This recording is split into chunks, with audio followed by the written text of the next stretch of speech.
اس دوران کہیں پہ بھی کوئی ایشو ہو آواز کی ٹرانسفر کا تو اس کی وجہ سے ٹینائٹس کا جو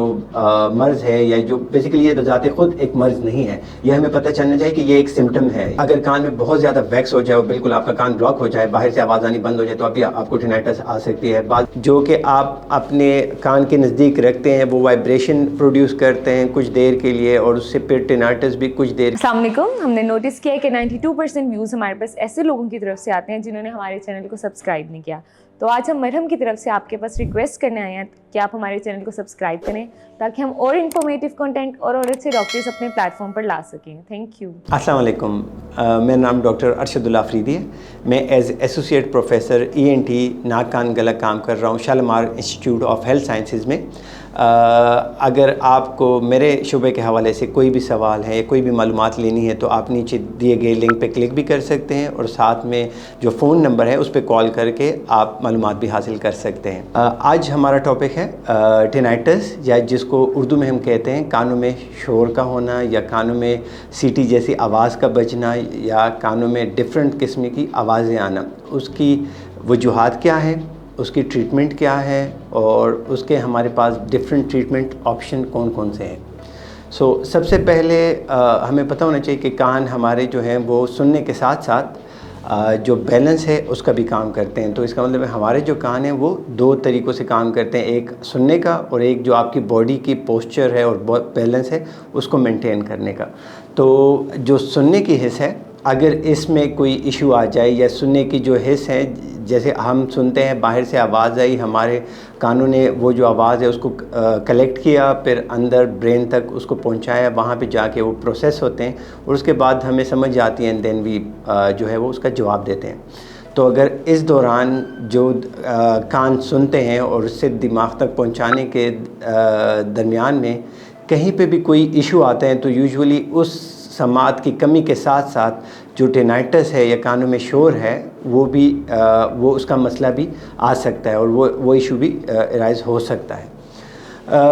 اب ٹینائٹس کی وجوہات بہت ساری ہیں، جس میں ہم جو کان کو جب ہم دیکھتے ہیں تو ہم اس کو 3 حصوں میں ڈیوائیڈ کرتے ہیں۔ ایک وہ ہے جو باہری حصہ ہے، ایک وہ حصہ ہے جو کان کا درمیانی حصہ ہے، اور ایک وہ حصہ ہے جو کہ ہم یوزولی پیشنٹ کو سمجھانے کے لیے کہتے ہیں جو آپ کے دماغ کے اندر کا حصہ ہے، جس کو انر ایئر بھی کہتے ہیں۔ تو یہ سارا جو اگر اس دوران کہیں پہ بھی کوئی ایشو ہو آواز کی ٹرانسفر کا تو اس کی وجہ سے ٹینائٹس کا جو مرض ہے یا جو بیسیکلی یہ بذات خود ایک مرض نہیں ہے، یہ ہمیں پتہ چلنا چاہیے کہ یہ ایک سمٹم ہے، یہ ایک ظاہری علامت ہے ایک بیماری کی، کسی بھی بیماری کی جو کان سے ریلیٹڈ ہو سکتی ہے۔ تو یہ جو کان کے باہری حصے سے لے کے درمیانی حصے تک اور اندرونی حصے تک کوئی بھی حصہ انوالو ہوتا ہے جب بھی، تو کچھ بیماریوں میں ٹینائٹس کا جو مسئلہ ہے وہ آ سکتا ہے۔ جیسے اگر کان میں بہت زیادہ ویکس ہو جائے اور بالکل آپ کا کان بلاک ہو جائے، باہر سے آواز آنی بند ہو جائے تو اب بھی آپ کو ٹینائٹس آ سکتی ہے۔ بعض دفعہ یہ ہوتی ہے کہ کانوں کے اندر جو فلوئڈ ہے وہ بہت کامن ہے، اس کی وجہ سے بھی ہو سکتی ہے۔ اور جب سب سے کامنسٹ وجہ ہے ٹینائٹس کی وہ ہے عمر کے ساتھ جو سماعت کی کمزوری ہے، جس کو ہم پریسبائکیوسس بھی کہتے ہیں۔ وہ جب بھی کم ہوتی ہے تو ساتھ میں ٹینائٹس کا یا کانوں میں شور کا جو عارضہ ہے، جو علامات ہیں وہ ظاہر ہونا سٹارٹ ہو جاتے ہیں۔ یوزولی بعض دفعہ ایون یہ بھی ہوتا ہے کہ مریض ہمارے پاس آتا ہی کانوں میں شور کے لیے ہے، اور پھر جب ہم ٹیسٹ کرواتے ہیں تو ہمیں پتہ چلتا ہے کہ ان کی تو سماعت بھی کمزور ہے، اور اس کو پھر ہم اسی طریقے سے پھر اس کو مینیج کرتے ہیں۔ یوزولی اب علاج کی طرف آتے ہیں، تو اگر ٹینائٹس کی بات کریں، کانوں میں شور کی بات کریں، تو ہم نے چونکہ آلریڈی ہم یہ ڈسکس کر چکے ہیں کہ یہ ظاہری طور پہ ایک علامت ہے، یہ ایک بیماری کی علامات ہے، تو آپ نے پھر اس بیماری کو ٹریٹ کر رہے ہیں جس کی وجہ سے آپ کو ٹینائٹس ہو رہی ہے۔ اگر ویکس ہے یا کانوں میں میل ہے تو اس کو ریموو کریں۔ کان کے درمیانی حصے میں پانی بھر گیا یا ریشہ بھر گیا اس کو ریموو کر سکتے ہیں۔ اگر ایج ریلیٹڈ یا ہیئرنگ لاس کی وجہ سے تو اوبیسلی اس میں پھر یہ ہوتا ہے کہ اس کا علاج ہے یوزولی ہم کان کے آلے سے کرتے ہیں۔